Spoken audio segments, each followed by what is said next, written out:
Bonjour à tous et bienvenue dans En Pôle, l'émission dédiée à la Formule 1. Nous nous intéresserons durant 10 épisodes à l'histoire de chaque écurie du plateau, et plus précisément à leur accession à la catégorie reine du sport automobile. Dans ce premier épisode, nous reviendrons sur la folle histoire de l'écurie championne du monde en titre. Plongeons-nous ensemble dans les détails de l'arrivée en Formule 1 de Red Bull Racing. What position are we? You're P1, mate. Cette équipe fait partie des plus grandes de l'histoire de la F1. Pourtant, son accès n'était il y a 20 ans qu'un rêve pour Dietrich Mateschitz, fondateur de la boisson énergisante du même nom. Revenons en quelques chiffres sur l'histoire de Red Bull en Formule 1. À la fin de la saison 2023, Max Verstappen devient champion du monde pour la 3e fois consécutive, à bord d'une voiture au taureau rouge qui écrase toute la concurrence. Avant cette nouvelle saison 2024, depuis l'arrivée de l'écurie en Formule 1 en 2005, Red Bull a marqué plus de 6388 points, a compté 114 victoires. En 19 ans, l'écurie a remporté 6 titres constructeurs et 7 titres pilotes. L'histoire de Red Bull commence le 18 août 1985, lors d'une rencontre entre deux hommes, Gerhard Berger, pilote de Formule 1 autrichien, et Dietrich Mateschitz, fondateur de la boisson énergisante. Ils se rencontrent dans le circuit d'Autriche. Les deux hommes conviennent d'un accord de sponsoring. Pourtant, à cette époque, les boissons énergisantes ne sont toujours pas finalisées, et encore moins exportées hors d'Autriche. Il suffira d'un contrat de 10 000 $, une somme qui ne vous menait nulle part, même en 1985, selon Gerhard Berger. Cette somme va pourtant suffire à introduire le logo de la marque au taureau rouge dans le monde du sport mécanique. Red Bull va développer sa marque de canettes partout en Europe, et devenir un sponsor majeur de certaines écuries de milieu de grille. On pense à Sauber ou Jaguar, bien que cette marque soit éloignée du circuit à l'heure actuelle. En 1995, Dietrich Mateschitz accélère sa stratégie d'accès à la Formule 1 en devenant actionnaire majoritaire de Sauber. Cette date inaugure l'intégration du logo au taureau rouge s'affrontant sur des voitures, sur des casques, sur des combinaisons, qui brillent sur les podiums du monde entier dans la catégorie.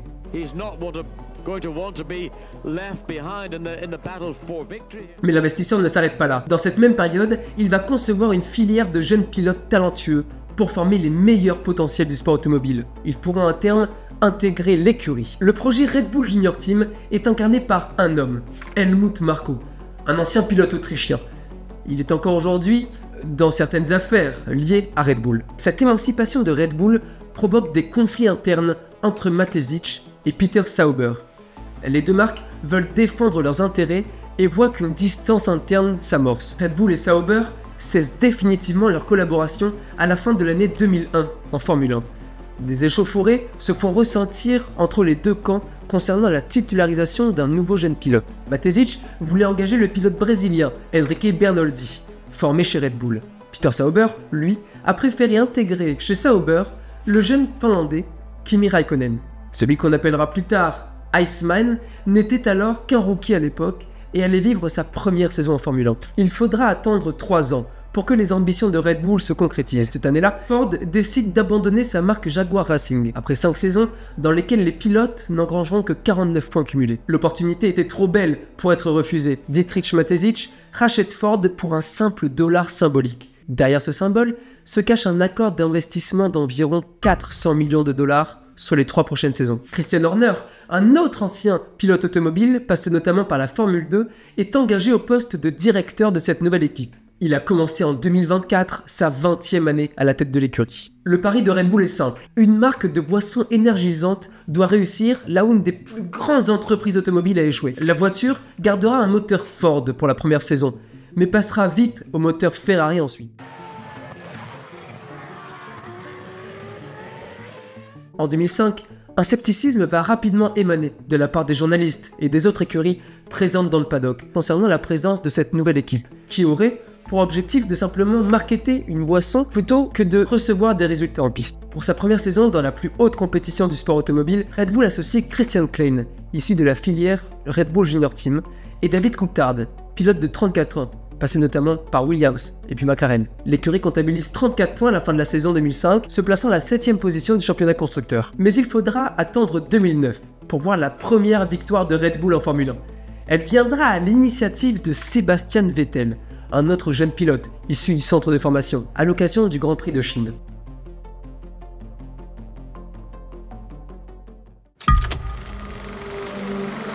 Parlons à présent plus spécifiquement des pilotes.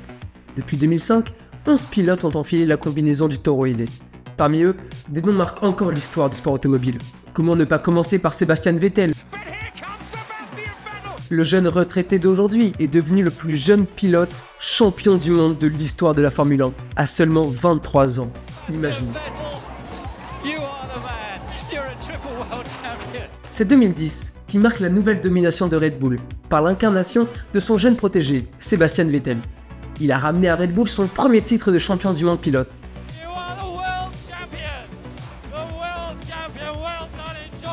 Entre 2010 et 2013, l'équipe a remporté tous les championnats du monde constructeurs, tandis que Vettel a lui remporté 4 titres de champion du monde pilote. Cette série de succès a solidifié la position de Vettel comme l'un des meilleurs pilotes de sa génération. Quand on pense à Sebastian Vettel, l'un des moments les plus mémorables de sa carrière chez Red Bull est survenu lors du Grand Prix du Brésil 2012. Dans des conditions météorologiques difficiles, Vettel a connu un départ compliqué.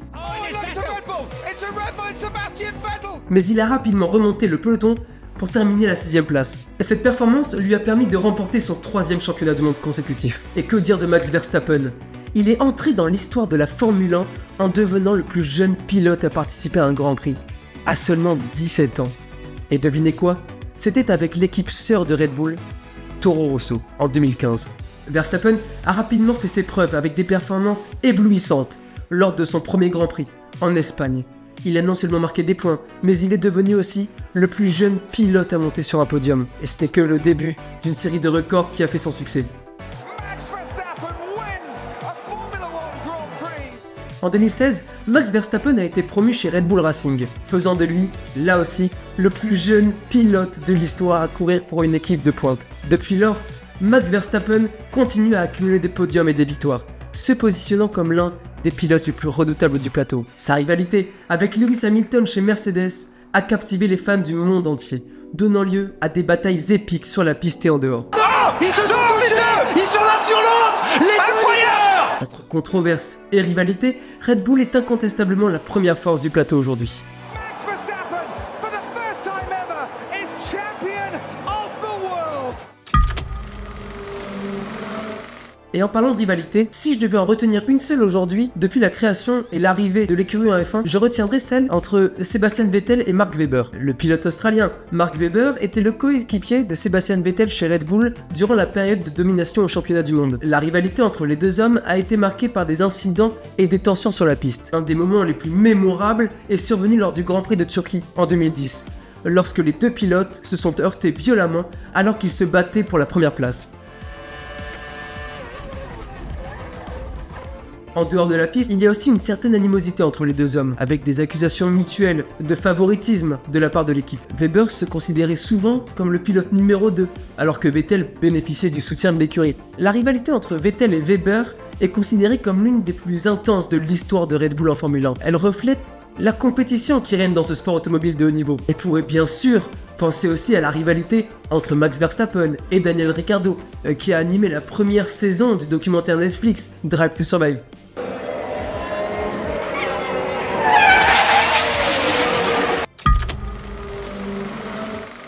Revenons en 2024.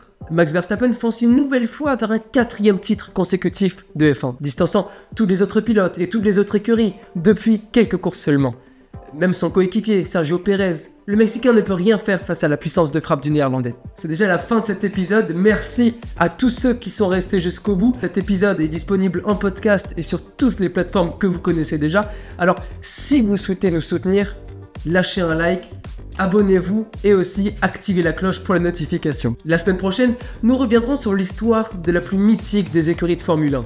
Ferrari et sa couleur rouge vif ont acquis auprès de tous une notoriété à la hauteur des plus grands pilotes. Michael Schumacher, Ayrton Senna, Fernando Alonso, les plus grands pilotes sont passés sous la bannière rouge. A bientôt pour de nouvelles histoires en pôle.